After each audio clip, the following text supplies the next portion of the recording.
Hello, welcome to another episode of Politics of Development and Underdevelopment. In our last episode, we were able to analyze foreign aid as part of the agents of development and underdevelopment. But today, we are going to be treating globalization as part of the external agents of development and underdevelopment.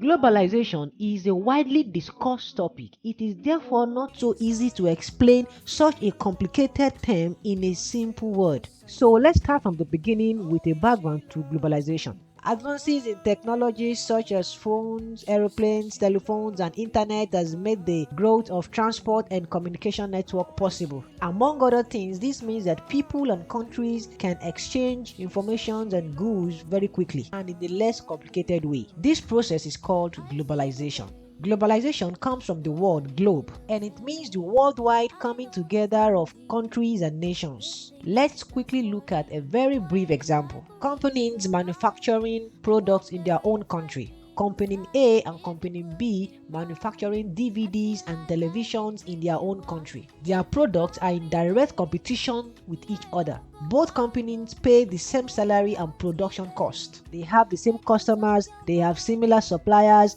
and sell televisions and DVDs at similar prices. In short, the same conditions are applied to both companies.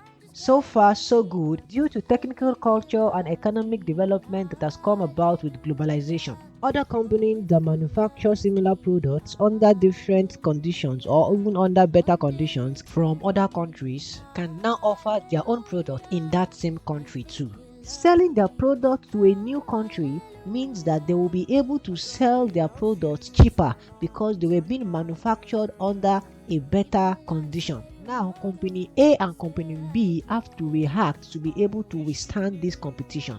Reacting to the competition means that the two companies may decide to develop different strategy in order to remain in the game. And now part of the strategy may be that they might want to look for possible ways of reducing their cost of production and also try to move their own product beyond the borders of their own country. And as a result of that, the world go closer together and there is an active exchange of goods and services between countries. On top of that, more available products are available for more people. However, in this process, not only exchange of product and economic goods and services took place, there was also exchange of knowledge, exchange of cultures, and exchange of languages. All of these are closely linked and actually influences each other. From this example I've been able to give, it is pointing it very clear that globalization is a process of greater integration and interdependency of nations for mutual benefit and global development. And blah blah blah blah blah blah blah yada yada yada yada yada yada and all of that.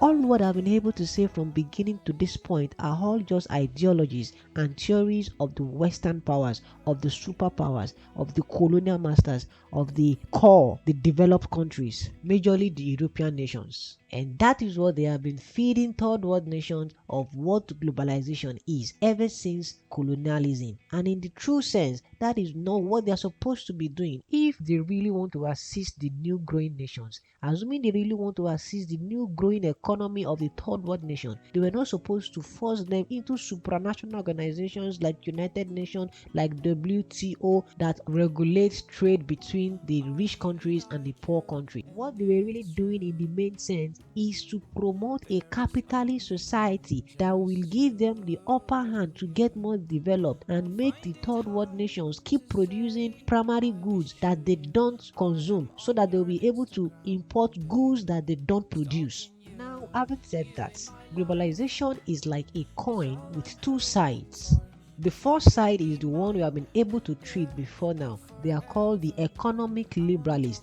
They argue in support of a free market interchange economy between nations that it will be able to pave way for development. They also argue that the government have nothing to do with economy, that the government has no business with business, that the government should face government and allow the invisible ends of demand and supply to determine prices of goods and services in the market. They also believe that the international system is a non-zero sum game in which prosperity is meant for all, as long as all countries are willing to open their borders for transactions between them and other nations. The origin of this theory can be traced to Adam Smith in his book Wealth of Nations, 1776. The second side of the coin is the radical school of thought.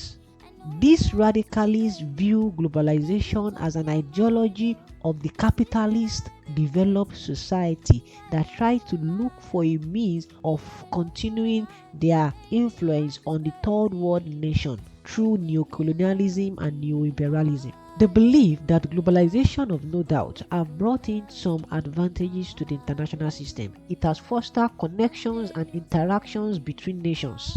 But the burden it has brought is way too much than the merit it has been able to unleash. The radicalists also see globalization in the international system as an unleveled ground for business between the highly rich and developed nations and the poor peripheries. This is because at some point or the other, these rich countries have been able to close their borders to develop their capacity by themselves to encourage exports over imports. And now they are now asking third world nations to encourage them in importing more than exporting, because that is what globalization is into. It creates a platform for you to sell what you have beyond your countries, and what you have is what you sell. Most African nations have nothing to sell apart from primary goods that they have been forced to be producing. They have nothing to sell. So those that have something to sell, they are the one exporting, and those that don't have what to sell are the one importing.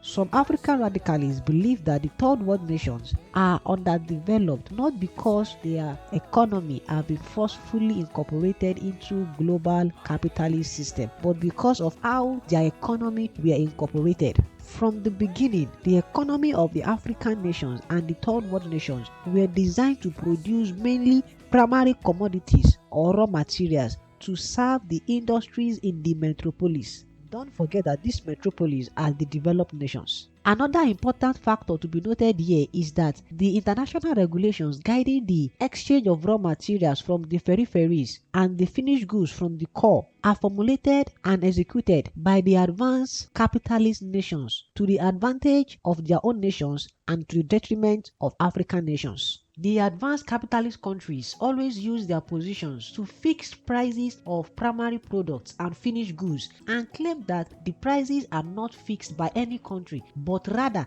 the invisible forces of demand and supply guides and determines prices of trade in the international system. But prevailing realities are shown beyond every reasonable doubt that the so-called invisible market forces are very much visible and are often manipulated by the advanced capitalist society, using their powers and influence in the global institutions like World Trade Organization. So as for me, it only makes sense, assuming African nations or third world nations were being left alone without being forced into a supranational capitalist society. And this was what Kwame Nkrumah was talking about in his political thoughts in the 1966, when he talks about African nations to be left alone to develop themselves by themselves without the influence of any other country. They were supposed to close the borders and develop themselves and be able to give the international system something nice when they are ready for it. And that was what China did. China closed their borders. They developed themselves, and after development, they were able to open up their borders again and begin to interact in the international system. That was what African and other third world nations were supposed to have done. And all of this is blamed on globalization, just like a child that started running without crawling. And it is this side of the coin of globalization that we are interested in as far as this course is concerned, as far as politics of development and underdevelopment is concerned. This is the coin that is most important to us. Nevertheless, we are not saying that this globalization is the major reason why Africans are not developed. Don't forget that we are dealing with external factors of the underdevelopment of Africa.